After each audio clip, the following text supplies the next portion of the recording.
This is a call to order for the Monroe County Public Library Board of Trustees meeting on June 18th, 2025, and we're meeting at the Ellettsville Branch Library today. And we cannot approve the consent agenda because we do not have a quorum, so we'll have a discussion. Does anybody have anything to say about the consent agenda? Then we'll just move on to the director's report. Greer? Thank you. So we continue to see very strong collection use with the highest overall numbers we've seen since just before the pandemic. Digital use is particularly strong this year and continues the trend we've seen with download, streaming, and overall e-access since last fall. Our new partnership with Musical Family Tree is now in full swing. We were excited to receive 9 new submissions from local bands in May.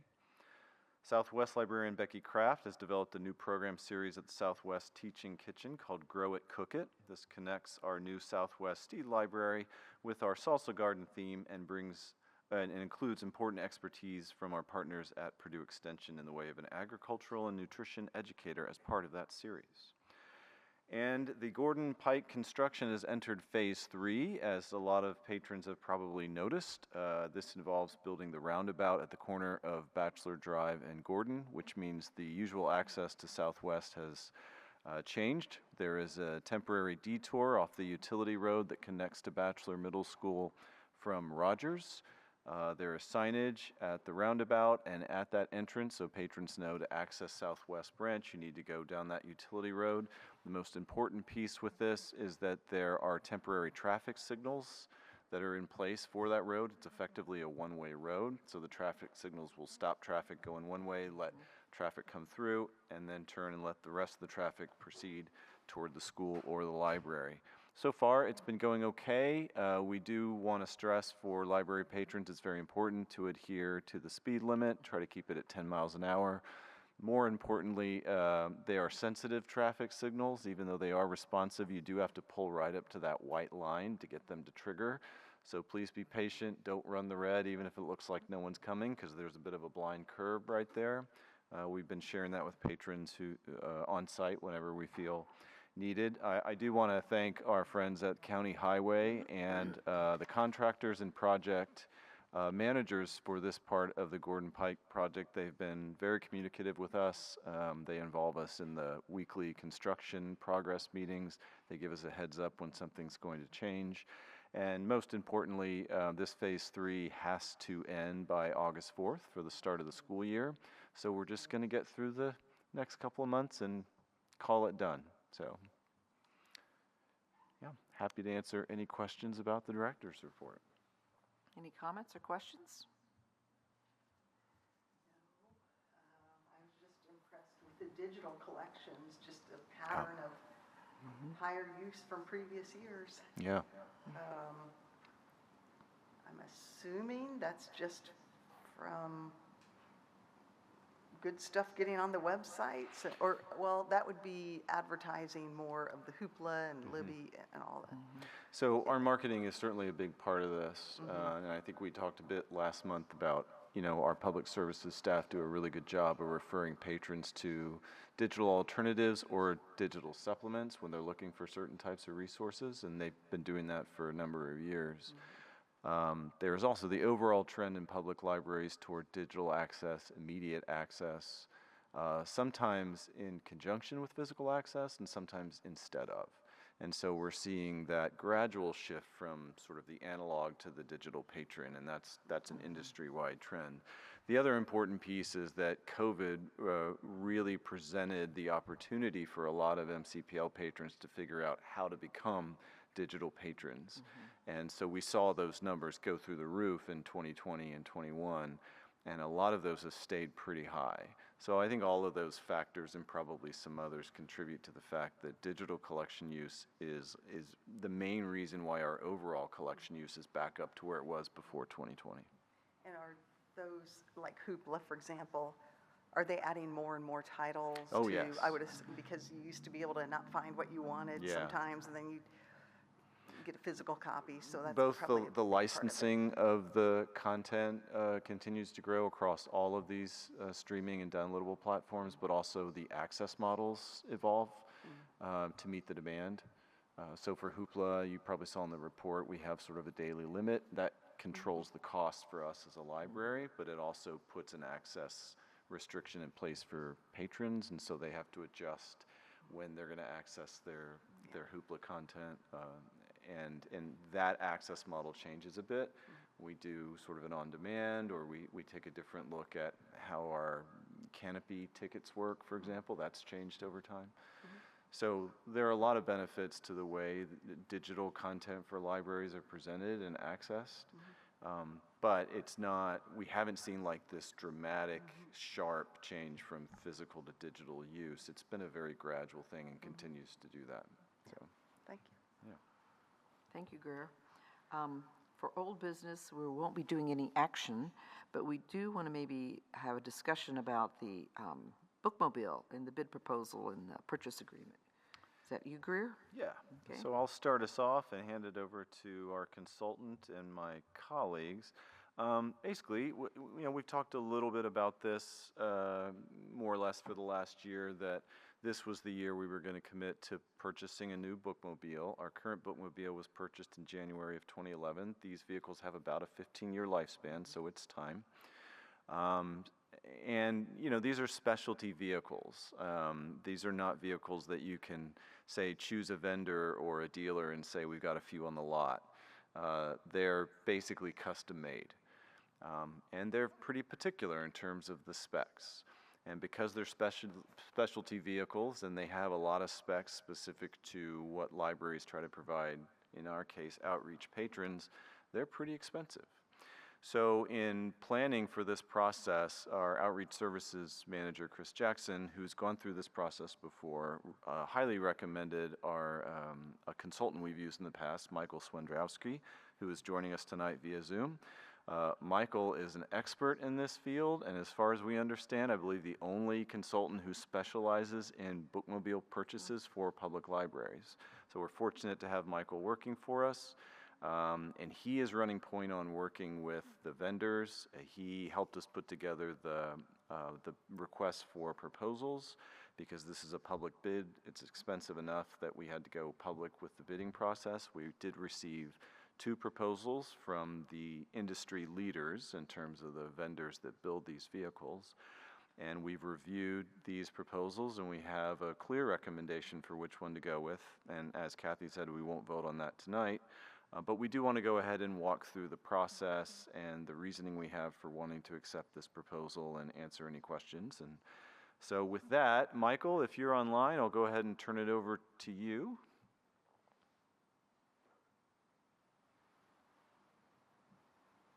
I want to see my face. Jeez.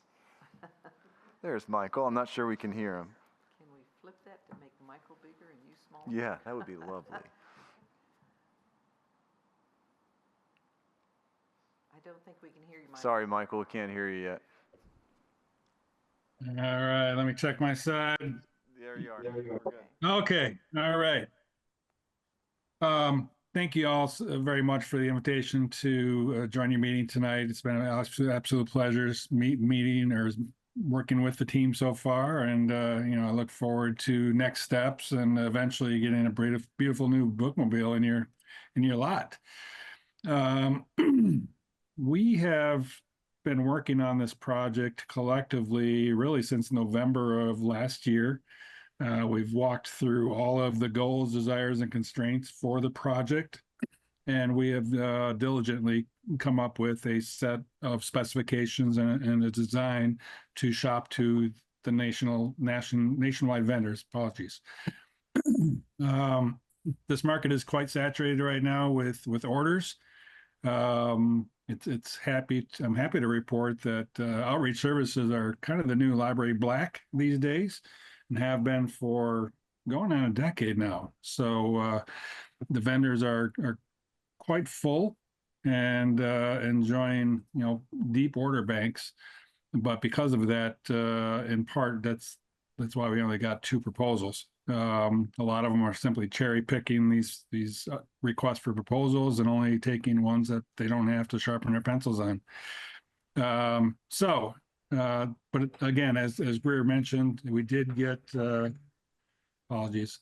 We did get proposals from the 2 premier vendors in the industry. So I was quite pleased with that. And also, as he alluded to, the choice was very clear between the two. So there wasn't a whole lot of decision making in the process. Were there any questions for me on the vehicle itself, or? No, I just have a question about the old vehicle. Is that surplus items, Greer? Sorry, good feedback there. I'm not sure. Jen, Gary, you want to speak to that? I know we discussed what we would do with our old vehicle. A lot of times we It's look just to one, sell right? it. It's just one. Yeah. Look to sell it to another library who's in the market, but Yes, last time, we found a person who is in the business of buying these types of specialty vehicles and reselling them. I think he was from Michigan, maybe. But we will look for the same type of situation and sell it. Thank you. Any other questions or discussion? Just out of curiosity, what are the external speakers for? What will you be doing? What will we be doing with external speakers? Is it an ice cream truck concept? we'll have our librarian Jen Hoffman speak to that. That intrigued me. That's a very good question. On occasion, we attend parades or events in parks, and it helps to draw people to our vehicle and come see us and come visit us. So that's the main purpose of the external speakers. I know some of the drivers, if they pull into a neighborhood that they're serving, sometimes they turn on some music as they're entering too. It just gets the kids aware that they're arriving and have more visitors turn out.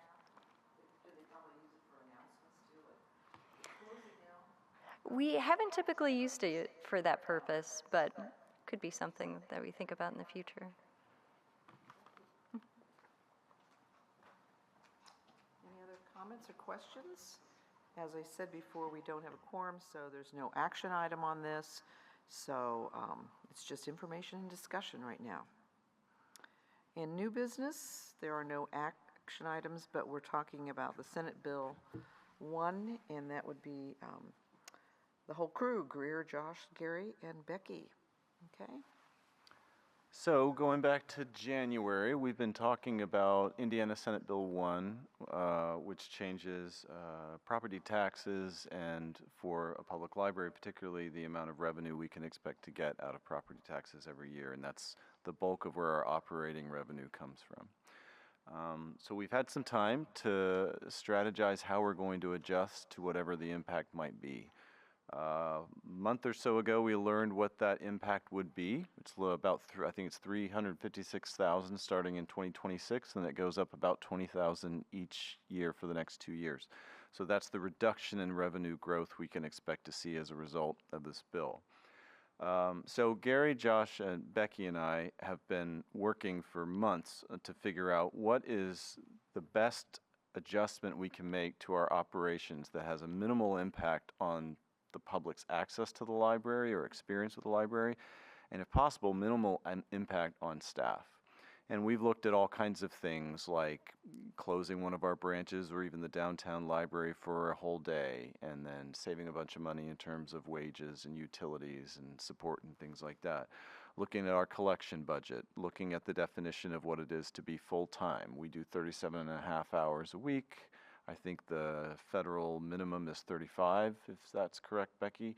So, and taking a look at some of the perks that we have, our benefits package, all of which has either a negative impact on staff or would really, really truncate access to the library for the public. So in considering the fact that close to 70% of our operating budget is spent on staff compensation, but knowing that we don't want to have a really negative impact on staff, what we came up with was, if we can reduce the total number of staff on payroll by the equivalent of 5 full-time employees over the next 2 years, then we can absorb the revenue reduction from Senate Bill 1.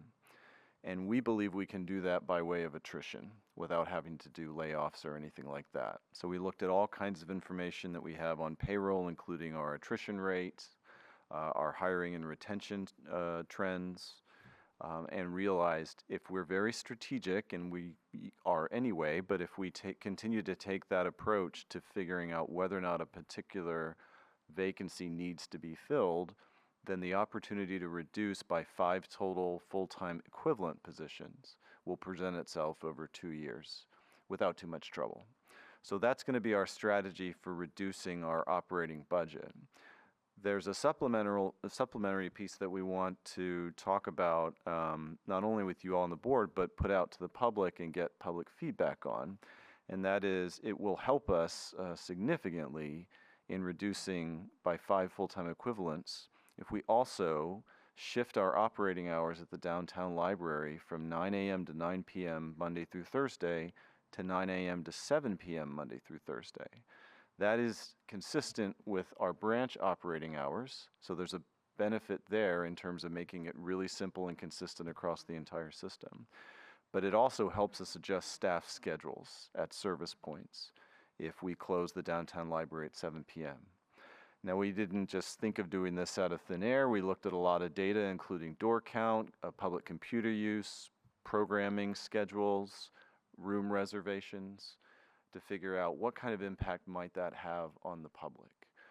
Anecdotally, we've observed for many years that around 7 to 7:30, Monday through Thursday, patronage really trickles off, and we see fewer and fewer and fewer patrons in the building. So we consider it a reasonable piece as part of this strategy to propose closing the library, downtown library, at 7 p.m. Monday through Thursday, and thereby reducing total number of hours per week by 8. But it isn't 100% without impact on the public, because that's 2 hours, Monday, Tuesday, Wednesday, and Thursday, where people won't have access to the library when they have up to this point.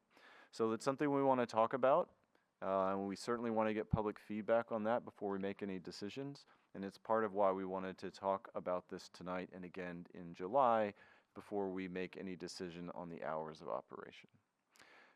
So I'd like to hand it over to my colleagues. First, I'm going to start with Gary. He's going to walk through projected budgets for the next 3 years and talk about why this 5 FTE reduction is part of our strategy. Then Becky will talk about this from a payroll, hiring, and attrition standpoint. And then Josh will get into the downtown library hours adjustment proposal and the numbers that we looked at to justify that proposal. And then we can talk about it and answer any questions and come back in July and continue the conversation. In the packet, on page 76 is a worksheet that shows, and it's up here now, so. It shows budget information for each year starting in 2022. First, we'll look at the revenue data. In 2023, we see a revenue decrease from 2022 of about $280,000. Then in 2024, the total revenue budget increased by about $1,030,000 to get to $11,109,652 for the budgeted revenue. This reduction in 2023 and then the large increase in 2024 was due to a budget penalty in 2023 that prevented the library from receiving the annual growth quotient. We did get the 2023 levy increase plus the 2024 growth quotient in 2024, and so that's why it increased so much that year. We'll go over the 2025 budget at the July board meeting, but we can see a preview of the numbers tonight. 2025 is a more typical budget year where the growth quotient is 4%, so the revenue from the tax levy increased to $7,966,281. Total revenue for 2025 was budgeted to be about $11,459,000. That's an increase from 2024 of about $349,000. 2026 is the year we will begin to see the impact of SB1. In 2026, the growth quotient will be 4%. The levy before the Senate Bill Number 1 adjustment increases to about $8.3 million, but the projected SB1 reduction to the levy is $358,550. The SB1 adjustment takes away most of the increase from the growth quotient. The result is that the budgeted increase in total revenue is about $110,000 in 2026.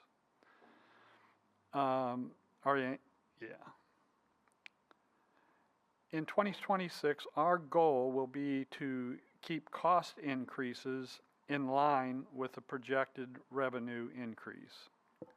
The bottom section of the worksheet shows spending budget data. The growth quotient for 2022 to 2026 is 4% each year. It's a little complicated because the 4% increase for the operating budget, well, the 4% increase is the limit for both the operating budget and the debt fund budget. In 2026, the debt fund budget will decrease by about $250,000. So we can increase the operating budget by more than 4%. The spending budget increase for 2026 is about $617,000. We want the budgeted spending to be as high as possible, even though we plan to reduce actual spending on staffing. By having the budget as high as we can make it, it means that if we have surprises or unexpected events, we're less likely to have to go to the county council and ask for an additional appropriation. So we just try to keep cushion between what we expect to actually spend and what we budget for spending. Now that the Southwest branch is operating, the actual spending since 2023 is much closer to the actual revenue. In 2023, operating revenue was more than operating expense, and we had a surplus of about $438,000. In 2024, we had a surplus of about $803,000. So before I move to the next worksheet, are there any questions on this one? Okay.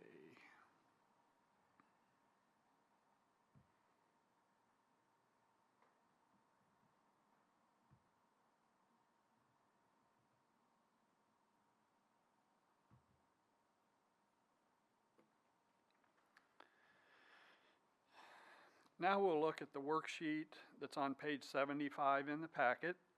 This is a look at the projections for budgets out to 2028. So looking at revenue for 2027 and 2028, we're using an estimated 4% growth quotient.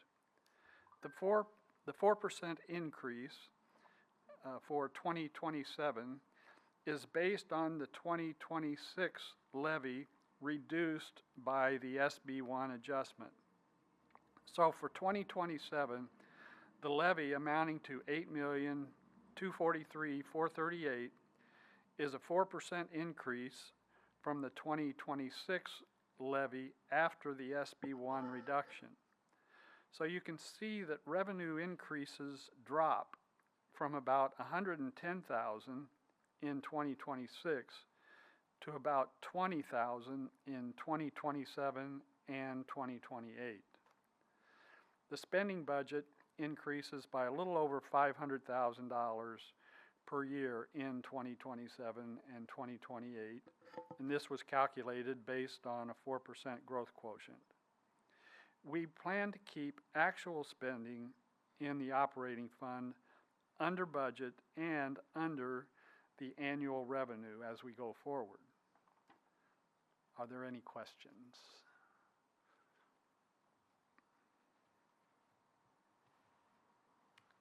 Any comments or questions for Gary?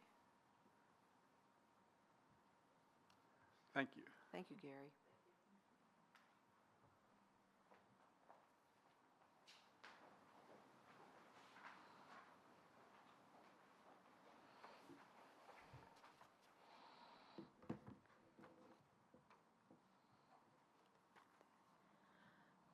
So as Greer had mentioned, our main tool for meeting the budget adjustment is to decrease our overall headcount by 5 full-time equivalents, or FTEs. And we're confident that we can achieve this through natural attrition, meaning our normal turnover as staff members naturally leave the library, and we'll be able to avoid looking at anything like a layoff. We proactively started a hiring freeze when SB1 was first in the news. And since then, Greer and Josh have met with each department individually to share our plan and answer any questions that staff have so that we're confident staff are comfortable with what we're doing and know that they're not going to have layoffs. So you'll see on page 80 of the packet, there's a table with our annual staffing numbers since 2020. This summarizes our average headcount, number of hires, internal job changes, and turnover for each year. This data captures what we normally see in an annual year and helps guide what we can expect. By looking closely each time a position becomes vacant due to turnover, we can and will carefully consider if it's a position that could either be reduced or filled with an internal job change rather than filling it with a new hire. In some cases, we'll reassign a staff member from one department to another to best cover the staffing needs and ensure that we have appropriate staffing to serve the public. In other cases, internal job postings will provide internal staff with opportunities to move up or into another position. Historically, we've done a fair number of internal job changes as well as reassignments, so this is not new for the library or our staff. We will be carefully considering each open position and having conversations with department managers to determine if the vacant position, scheduling needs and staffing needs should be filled with a full-time position or could be reduced to a part-time position. So for example, if a full-time position is vacated, we'll look to see if a reduction in hours for that department position to a part-time position would be appropriate, or if we need to maintain full-time hours. Page 78 and 79 in the packet, you'll find our current staffing numbers by department, and it's split out by full-time and part-time. We do have 4 different hour statuses. So as Greer mentioned, we have 37.5 hours as our full-time, and then we have 3 part-time classifications. So we have 25 hours per week, 20 hours per week, and 15 to 18 hours per week. Those are all indicated as part-time on that table.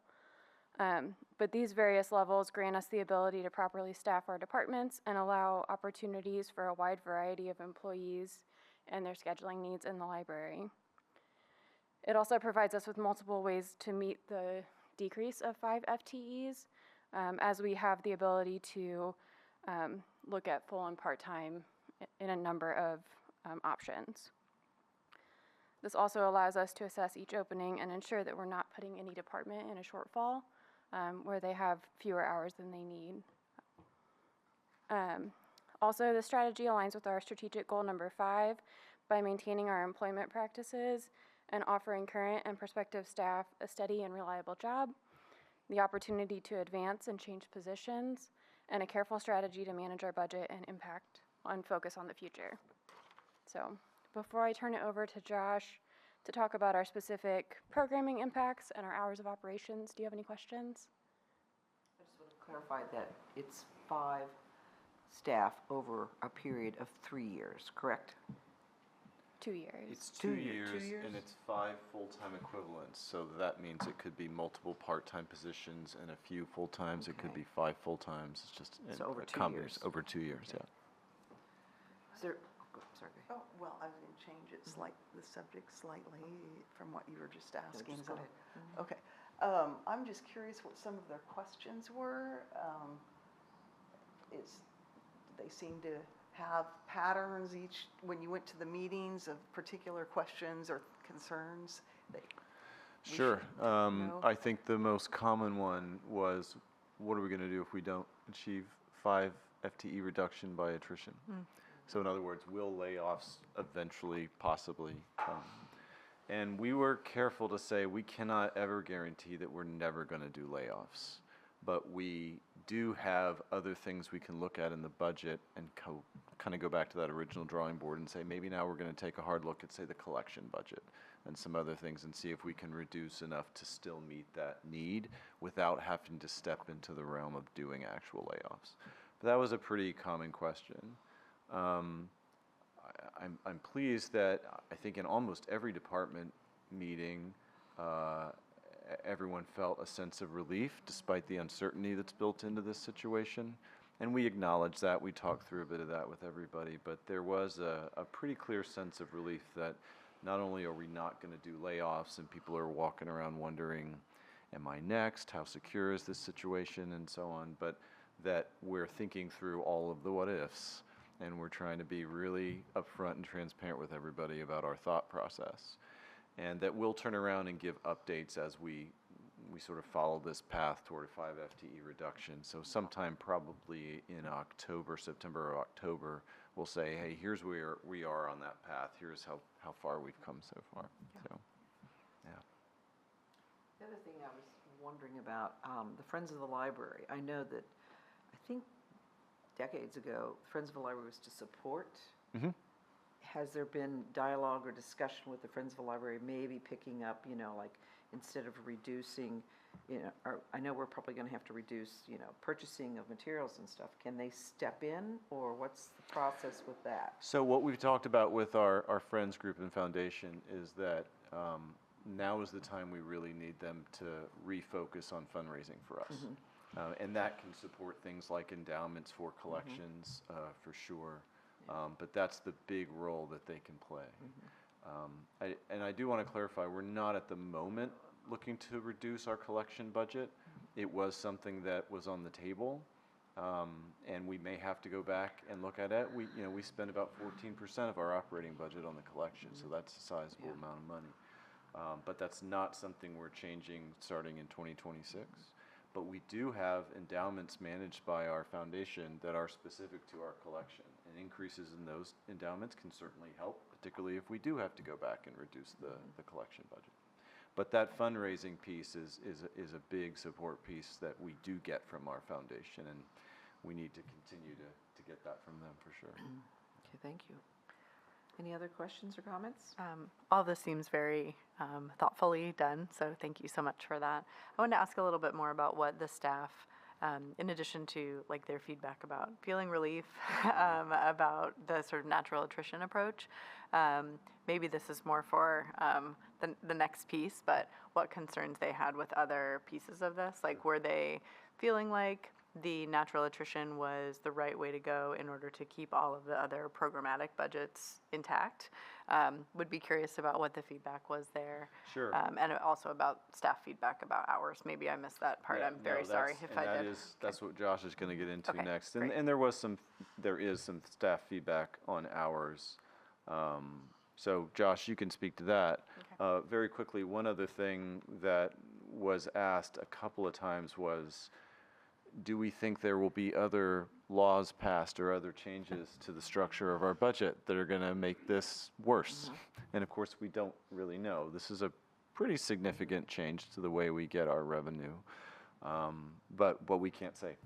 So that was brought up a few times. Yeah. And correct me if I'm wrong, but we don't get a lot of federal grants. Correct. So, Yeah. They're here and there, but we don't rely on them for operating. No. Thank you, Becky. Thank you.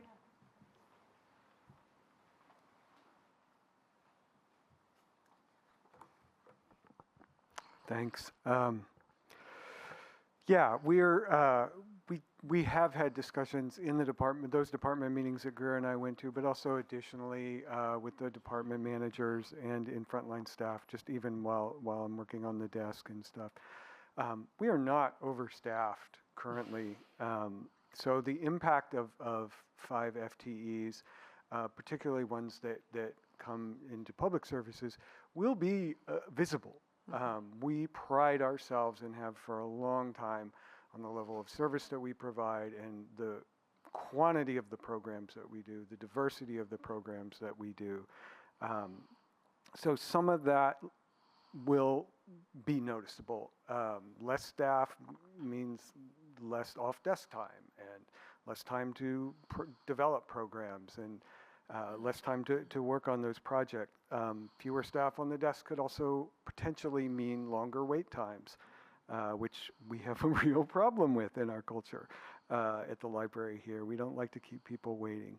But we have already begun to talk about workarounds. We know how to plan for programs on the desk when it's slow. We know how to repeat content over a program cycle, over a year. We're really already talking about even not knowing for certain where those gaps will emerge, because it'll always be situational and conversational depending on who decides it's time to move, ways we can minimize that impact. We're not going to cease to offer story times or book clubs. Our flagship program series will remain intact. Some of the experimentation that we do or some of the wilder things we may have to think twice about. So that's something that we're planning for. But the question about the hours and the hours reduction, I want to, before I talk about how that will benefit us, just take a little bit of a look at the data that we kind of looked at as we were looking at the different models to help us deal with the staff reduction. If you go to page 81, near the very end of your packet, there's a series of tables that we have. The first one is our door count data, average door count data for the day, Monday through Thursday. If you look at 2024, 2025, for the day it kind of fluctuates between 1,200, 1,300 people, and then right below that is the average 7 to 9 visitors, and it's pretty steady. Around just 100 people downtown over the course of the 2 hours. And there's similar trends with some of the other data fields that we looked at, people using our public computers, 2024 and so far average 2025, the last 2 columns there, around close to 300 for the day, but only 24 or 21 for those 2 hours. So we think that'll be a much more minimal impact.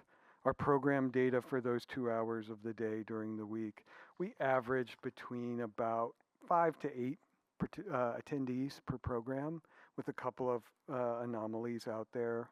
Our program coordinator put some kind of teased through that to get a better look at it. You can see here's an event that actually brought in 70 people, or a special event we did that brought in 40, but generally speaking, our attendees during those 2 hours tend to be in the single digits, so we don't see a great impact there. And then finally, the reservable spaces. If you look at the bookings from 7 to 9, they're either in the single digits or around 11, 13, 19% for meeting room reservations. They're pretty low, and even lower if you go down through those charts and look at study room reservations, percentage of study room reservations for the whole day. It's 3%, 1%, 4%. Those numbers are low. I will say that I was trying to minimize how many tables I was putting in here. These are reservations for the meeting rooms and study rooms that are strictly from 7 to 9. If you look at reservations that start earlier at like 4:30, 5:30 and go to maybe 7:15 or 7:30 even, those numbers go up a little bit. They're up to, they can be even in a couple of places as high as the mid-30s, I believe. So those were the main data points. We had a sense that that was it. Those of us who work in the evenings see that a lot, but we really wanted to look at the numbers. So the staff are pleased, in answer to your question, at the possibility of that for a couple of reasons. One, it's hard to sit on the children's desk from 7 to 9 when you're not getting a lot of folks, and you start wondering, if you get a couple patrons, you'll start chasing them around the room and bothering them to find out if they need any help. But there's a practical aspect to it as far as scheduling goes. Currently, with the 9 to 9 schedule on Monday through Thursday, we run 2 shifts, and they'll go like 8:30 to 5 and 12:30 to 9. The overlap time is in the middle of the day, 12:30 to 5. So you have thin shifts in the morning and the evening. When you're short-staffed, or whether it's illness, vacations, whatever it is, you have to cover a half a day with that thin shift at either end. This reduces those thin times to 2 hours on either end, 2 hours in the morning, 2 hours in the afternoon. So if somebody has to stay longer and flex their hours out, it becomes much easier. If somebody has to, the exempt staff, the managers who can just do it more easily, it allows them to cover that. And we know this from experience, and we've learned a lot by doing it here at Ellettsville. My colleagues do that, and at Southwest as well. So that will give us a lot of leeway, and that's the real practical aspect, because we're not laying people off at the moment that we cut these hours, which is what a lot of agencies are forced to do, but it gives us that flexibility to absorb it, for sure. And the point that Greer made about the consistency among the branches can't really be overstated. I've been in this business for a really long time, and I've learned that you cannot expect the public to remember the different hours among the branches, and it's usually just a minor annoyance. They show up as you're closing and they've just set everything up, but it can be really bad when kids are left here because their parents thought you were going to be open till 9, and you can't get a hold of them and you can't leave them. But yeah, that can be rough at times. So we've for years talked about that, just having that consistency one way or another, for sure. Yeah. Sorry, I wasn't here at the beginning, but Ellettsville and the Southwest branch close at 7 in the evening. Okay. Mm-hmm. Yeah. Okay. And the Sunday and Saturday hours aren't going to change? No, those are the same as they will be at the branches, and the closing time is 6. Friday, So Saturday, Sunday. all library branches Yeah. are the same hours on the weekends? Mm-hmm.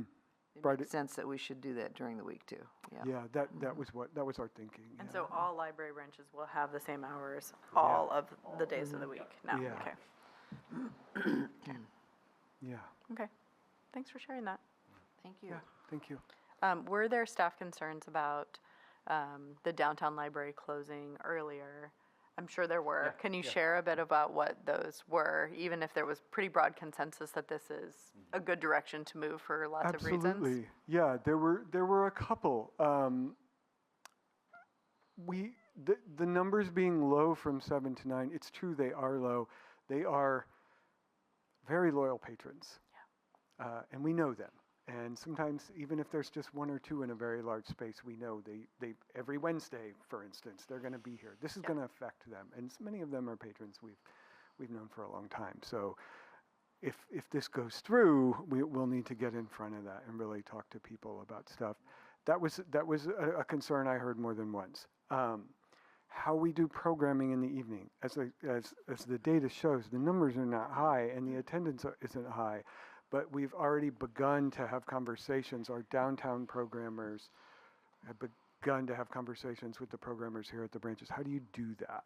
Mm-hmm. How do you make sure you're planning a cycle of programs that essentially have to end by 6:45? Right. We could just take all the time in the world before. So that's just a matter. It's just going to force us to reconsider how we do that.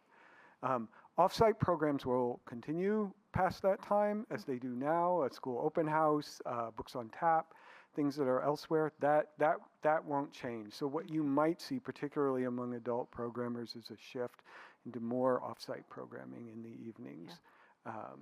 just because we don't want to lose those numbers that we do have. So that's been a big one that we've been thinking about, yeah. I think another concern that we heard and have admittedly been thinking about as we've been looking at our options for the last several months is, number one, conventional wisdom suggests that you try to stay open after school and work hours as much as possible, because that means a lot of people who can't otherwise access the library have that time. The other is you never want to reduce operating hours. If you can help it, you want to increase them. And so this is a move in a different direction, and no library likes to do that.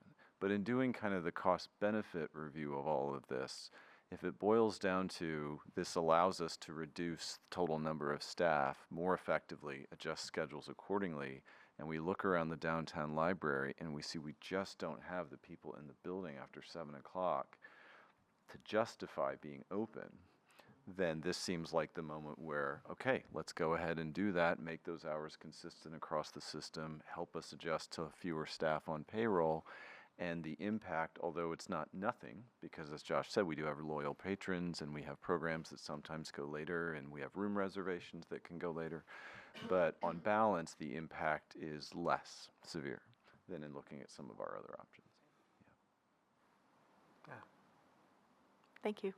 Thank you, Josh. Thanks, guys. So the last thing I wanted to share about this is that, as we kind of mentioned before, and Nancy, with your question, we got into this a bit, it's worth keeping in mind that we are continuing to see an increase in digital patrons, not a significant reduction in what we think of as analog patrons using the buildings or accessing our print collection, but that trend is continuing. And COVID, again, really did help a lot of people figure out how to be digital users of MCPL's resources. And so in that sense, again, in thinking of cost benefit, reducing by 8 hours a week at the downtown library during the hours where we just don't see that many patrons seems to make a lot of sense. But as we said at the beginning of the meeting, this is the start of the conversation. We need to talk about it this month, think about it, come back in July, ask more questions, talk about it some more, hopefully get some public feedback on this, and then look to make a decision after that. If we do decide to close the downtown library at 7, Monday through Thursday, we will need at least a 90-day lead time because we already have room reservations in place. And so then the question becomes, are we going to do this in 2025 or do we wait until January 1 of 26? There are pros and cons to doing it either way, but we'll need to decide on that and then move pretty quickly on preparing for the hours change if that's what we do. Any more questions or comments? I'm just processing the meetings having to end early and are there any groups who meet regularly, a community group that, I don't know, I don't know who all meets, I guess. Is it random people kind of scheduling, or are there regular groups that this would affect? And affect the community then? Yeah, it's all over. Certainly, there are longstanding groups every hour of the day almost that have used us on a regular basis, and once a month or some even more than that. It's ironic actually because we had to reschedule this meeting for next week, and Mara and I were just looking at, where are we going to find a room? Of course, it's all programs, but there are a couple of groups that do. So we'll have to get in front of that.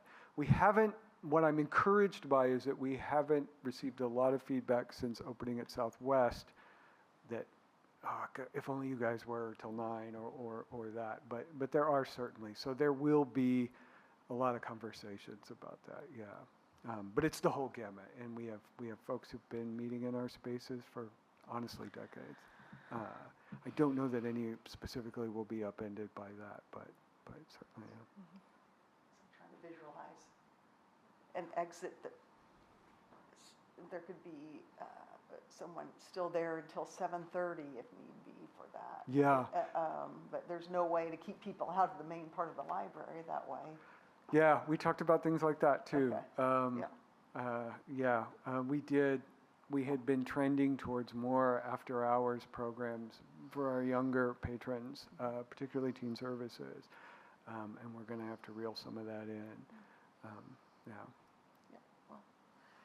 thanks for considering everything. Yeah. I'm sure the staff is very happy about that, to hear that it's not just we're going to just cut staff and that's the way to do it. And, one of the 5, boy, I don't remember what you call them. The but strategic goals. Strategic that's goals, right. I'm sorry. You're right.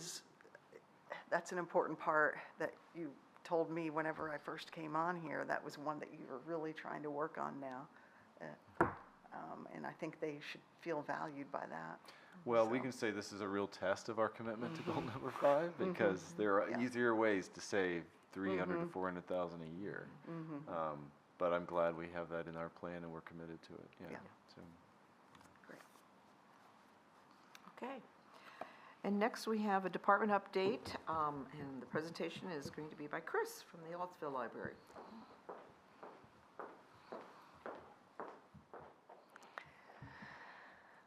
Good evening. Good evening. Tonight, I'm going to take my time with this update to talk about some departmental, we're calling it a revamp, not a renovation, but I'll explain a little bit about that. This has been in the books for a little while, and we're going to be starting on it probably towards the end of the year here. So we renovated this building in 2019. We added this wing that we're in right now, the meeting rooms. We added a preschool room, which was our former meeting room, and a teen space, which we didn't have before. But it has been since 2005 that we've done anything with our non-public areas, our staff areas. So they have not been renovated since then. And at that point, we had taken our former front porch and made office space, materials return room, and the atrium, the front lobby. Since then, the population in the Ellettsville area has grown quite a bit. I think it was about 8% from 2010 to 2020. And it has continued to increase as people choose to move out here or settle down out here versus the more expensive properties in Bloomington. And I don't believe there's anybody who would say that that trend is going to change in the next 10 years. Our staff size has increased to accommodate that change in demographics in this part of the county. And the public's expectations have also changed to include new technology for regular usage and in conjunction with the programming we do out here.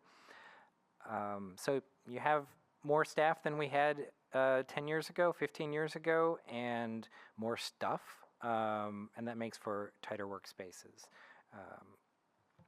And so the need to use our non-public footprint that we have here to be more efficient in our back of house work is the result of that. So last year and early this year, we have had many staff conversations here at the Ellettsville branch, and those culminated in a list of priorities for addressing those non-public areas, and there are 3 major points to that. So the first is need for a program preparation area. Many of our programs for children and some of the adult programs that include crafts, they require a hefty amount of preparation of physical materials, and often that spans the course of several work days. So we currently don't have an area where preparation can take place and kind of be left overnight if it's not finished in a single day. We are planning to address this deficit by adding a large table, hopefully collapsible and mobile, that will be placed in the area between the staff office space and our circulation desk. Second point that was identified is a desire to relocate the circulation desks closer to the non-public area. So if you think about how they are now, they're kind of out there. And our current location in the solarium with all the beautiful light and high ceilings, it made sense at the time of the former renovation, but we've come to find out that those high ceilings are very echoey, and they create an ambient noise that makes it difficult sometimes to hear your coworkers or your patrons that you're trying to help at that place.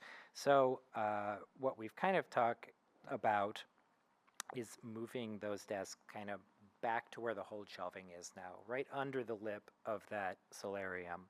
And we're hoping that will reduce the noise, both from the desk to the rest of the library and from everybody who's there at the desk.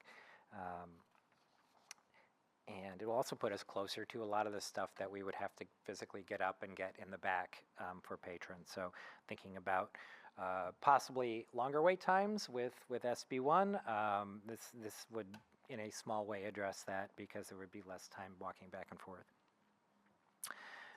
We are also considering new furniture, desks and chairs for the circulation desk area.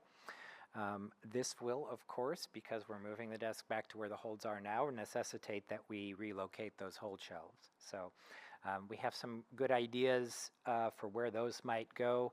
We are sunsetting some of our collections, compact discs and books on CD at some point in the next couple years. So this project might dovetail nicely with that, freeing up some real estate in the stacks to move some of the holds for where they currently are to a different location. And storage space is the third issue that we have run into. You can never have enough of it, and because we collect stuff over the years as librarians and programmers particularly. So we're taking a look at the existing cabinetry that we have in the non-public areas. They tend to be underused simply because they are not deep enough to really hold a lot of the larger tech items like a 3D printer and the big bins of children's materials that we use for those craft programs. And just day-to-day materials. So we are looking at existing storage spaces to determine what and where we can gain more usable space, either through reorganization of what we currently have or purchase of new shelving, cabinets, filing systems, etc. So those are the three main parts of the project. In addition, there could be several other items that we might address during the same time frame of this revamp. These would include replacement of an aging and very user-unfriendly fire shutter that goes between our children's room and our audiovisual section. And we've been thinking about that for a while. Replacing some carpeting and repainting in some of both the staff and public areas, and possibly adding a wall that would divide the staff office room from the circulation desk. That would help to cut down on the noise because people are going to be closer to our offices, the noise coming out of the offices into the public area, the noise from the public area into the staff offices, and it could also create more wall space for storage. So that is generally a brief update about that project, and if you have any questions, I'd be happy to answer them, whether it's about that or anything else. I have a question. Yes. Forgive me if I missed this. The staff office space, which I've been back there a couple of years ago, which is basically, if I remember right, on both sides, just desk after desk. Yeah. It's kind is of there, a U-shape. Yes. Yeah. Is there a plan? Is there space? Is there anything to help you all with that? Because it is packed in there, and it's not like you don't all take care of it. It's just, I was astounded. I brought a group of high schoolers over who were considering media, library media. It was a very small class, and one thing we talked about when we went back to the school at Edgewood, the kids said, wow, how do they do all of that? How do they have all those desks in there? How do they get their work done? Yeah. Because you can't, there's no privacy Yeah. and very little space. So is there any, that's what I thought maybe you were going to talk about. So that's interesting because when we started talking about this, we kind of expected that the staff would be, asking about things like cubicle walls that would divide things up, and they just that's not a priority to them. They're fine kind of being as close as they are to each other, getting all the stuff that's, not people, but the stuff for programs that is piled up everywhere. That is a bigger priority for them to make the most use of the space that they do have. So you're doing okay? Yeah, we make do. Yeah. Okay, because I remember just the desks were very close and They you had are, hardly yeah. any space for any you know, I thought, and I probably need to look at it again with Yeah. with that perspective, but when I thought, oh, they're going to be doing some stuff with the space here, I thought that would probably be your very first priority, but I'm glad to hear that it works. Yeah, 'Cause that it'd be was hard to find more space for people to have offices. that was my expectation when we started these conversations with them, Okay. but it was not Very good. the thing that they were focused on. Yeah. All right, well, good. That means the staff likes each other, too. Yes, yes, I mean, and that's a good thing. That's golden. Yeah. Any more questions or comments? Thanks for sharing. Thank you. Thanks, Chris. Now's the time for public comment, either present or online. Yes, please come up and state your name.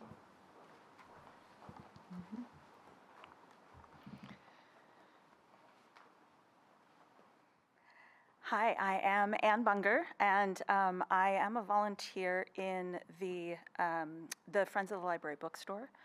And so I wanted to bring up one other really minor consideration that has to do with closing the library at 7 o'clock, and that is that on Tuesdays and Thursdays, the bookstore is open until 7.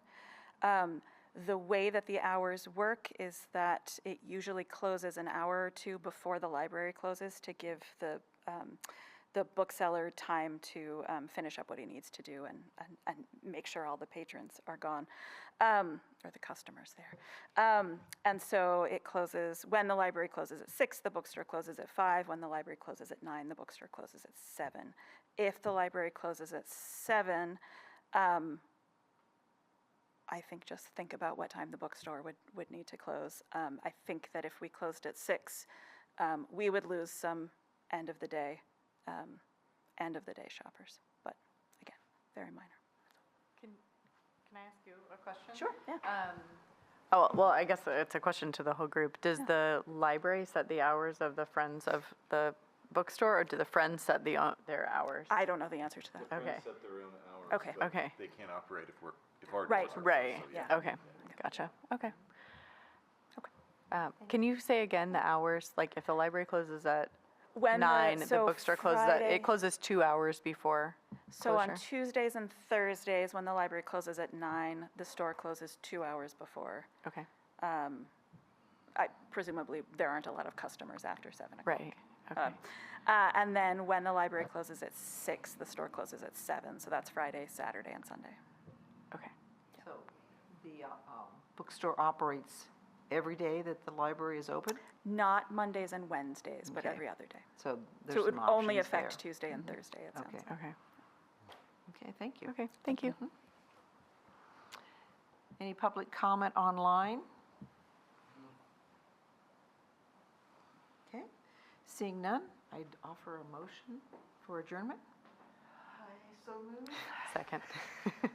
There we Guess go. we can do Right, that all now, right. can't we? We are adjourned. Okay.